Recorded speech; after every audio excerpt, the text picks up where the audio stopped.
ఏపీలో జరుగుతున్న హింసాత్మక ఘటనలపై కేంద్ర ఎన్నికల సంఘం తీవ్రంగా స్పందించింది. రాష్ట్ర సీఎస్, డీజీపీల నుంచి వివరణ అందుకున్న ఈసీ పోలింగ్ రోజు అనంతరం హింసాత్మక ఘటనలపై ఆగ్రహం వ్యక్తం చేసింది.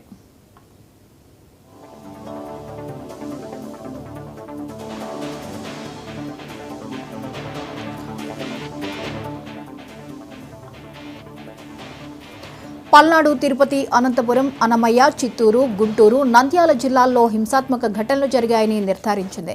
ఈ దాడుల్లో ప్రభుత్వ, ప్రైవేట్ ఆస్తులు ధ్వంసమైనట్టు నివేదిక అందిందని ఈసీ వెల్లడించింది. స్థానిక అధికారుల నిర్లక్ష్యం వహించినట్టు సీఎస్, డీజీపీ తెలిపారని స్పష్టం చేసింది.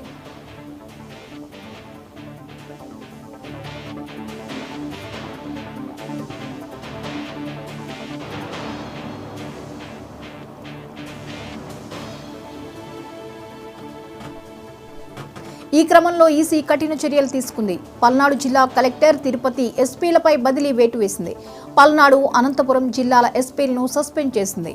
అదే సమయంలో తాడిపత్రి డీఎస్పీ గంగయ్య, సీఐ మురళీకృష్ణలపై ఈసీ సస్పెన్షన్ వేటు వేసింది.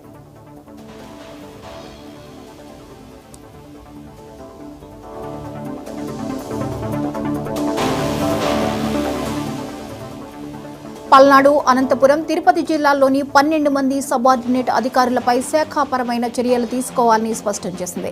ఈ మేరకు ఈసీ రాష్ట్ర ప్రభుత్వానికి ఆదేశాలు జారీ చేసింది. హింసాత్మక ఘటనలపై ప్రతి కేసును ప్రత్యేకంగా తీసుకోవాలని స్పష్టం చేసింది. ప్రతి కేసుపై సిట్ వేసి 2 రోజుల్లో నివేదిక అందించాలని తన ఆదేశాల్లో పేర్కొంది.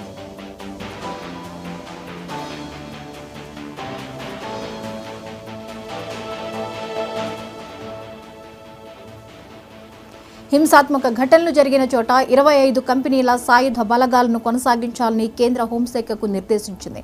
లెక్కింపు పూర్తయిన 15 రోజుల తర్వాత కూడా బలగాలు కొనసాగించాలని ఎన్నికల సంఘం తన ఆదేశాల్లో వివరించింది.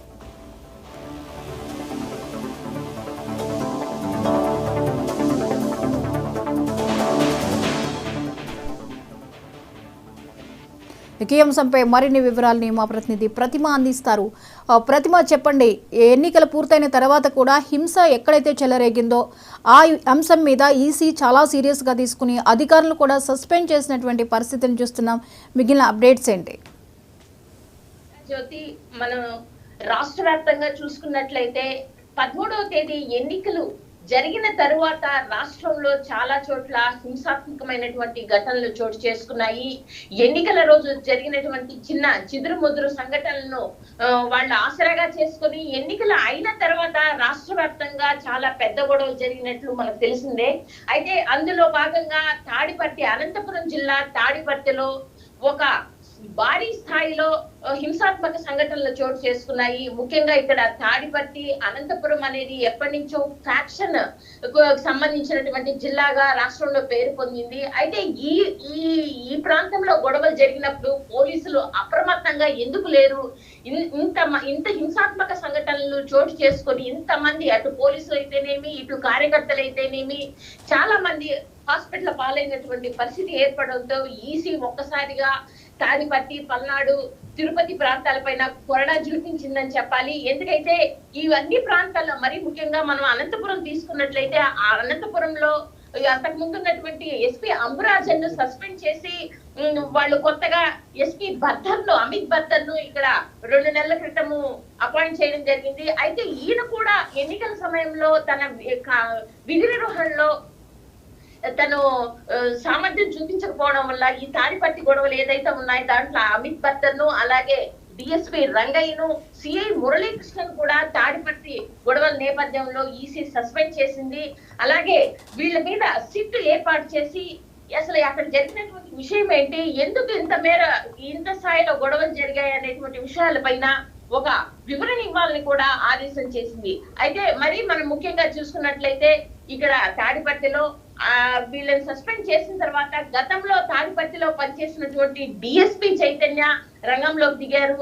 ఆయన అక్కడ ఫ్యాక్షన్ నేపథ్యం ఉన్నటువంటి ప్రతి ఒక్క నాయకులను కూడా నియోజకవర్గాలుగా, మండలాల వారిగా ఎంపిక చేసి దాదాపు 91 మందిని వాళ్ళు లిస్ట్ అవుట్ చేసి నిన్న మడకసిరిలో వాళ్ళని కోర్టు ముందు హాజరుపరచడం జరిగింది. జ్యోతి, అయితే ప్రతిమ లెక్కింపు కూడా అయిన తర్వాత 15 రోజుల పాటు భద్రత ఉండాలి అని చెప్పేసి ఆదేశాలు జారీ చేయడం జరిగింది. అంటే దీనిని బట్టి అక్కడ పరిస్థితి తీవ్రతని ఎలా అంచనా వేయొచ్చు? తప్పకుండా ఈ గొడవలు ఇంతటితో సద్దుమణుగుతాయి అని చెప్పడానికి మనకి ఎలాంటి అవకాశం లేదు. ఎందుకంటే ఇరు వర్గాల మధ్య అటు వైసీపీకి సంబంధించినటువంటి పెద్దారెడ్డి వర్గీయులు అయితేనేమి, మరి జేసీ ఫ్యామిలీ టీడీపీకి సంబంధించినటువంటి జేసీ ఫ్యామిలీకి సంబంధించినటువంటి వర్గీయులేమి ఎప్పుడు ఎక్కడ ఎలా గొడవ పడతారు అనేది పోలీసులు అంచనా వేయలేనటువంటి పరిస్థితి. నిన్న చూసుకున్నట్లయితే మనం తాడిపత్రిలో జేసీ దివాకర్ రెడ్డి ఇంట్లో ఎవరు ఉండకూడదని పని మనుషుల్ని, వంట మనుషులను కూడా పోలీసులు పంపించి వేయడం జరిగింది. ఆ విషయం తెలుసుకున్న జేసీ దివాకర్ రెడ్డి కుమారుడు పవన్ రెడ్డి నిన్న తాడిపత్రికి రావడం జరిగింది. మరి ఆయన కూడా హౌస్ అరెస్ట్ చేసి భారీ భద్రత మధ్య ఎవరు కూడా తాడిపత్రిలో ఉండడానికి లేదు అని వాళ్ళందరినీ కూడా హైదరాబాద్ కు తరలించడం జరిగింది. మరి ఇదే విషయం పైన వాళ్ళ టీడీపీ వర్గీయులను ఎవరిని తాడిపత్రిలో ఉంచకుండా చేసినందుకు గొడవలు పడాలి అనేటువంటి ఒక నేపథ్యంలో టీడీపీ వర్గీయులు ఉన్నట్లు మనకు సమాచారం ఉంది. కాబట్టి ఎన్నికల మనకు ఎప్పుడైతే ఓట్ల లెక్కింపు కార్యక్రమం అయిన తర్వాత కూడా అక్కడ గెలుపోటములను బట్టి మళ్ళీ భారీ స్థాయిలో గొడవలు జరిగే అవకాశం ఉంది. కాబట్టి ఎట్టి పరిస్థితుల్లోనూ ఓట్ల లెక్కింపు అయిన తర్వాత కూడా ఇంకా కొన్ని రోజుల పాటు అక్కడ గట్టి పోలీసు భద్రత ఏర్పాటు చేయాలని ఈసీ నిర్ణయం తీసుకుని Jyothi. Right, thank you Pratima.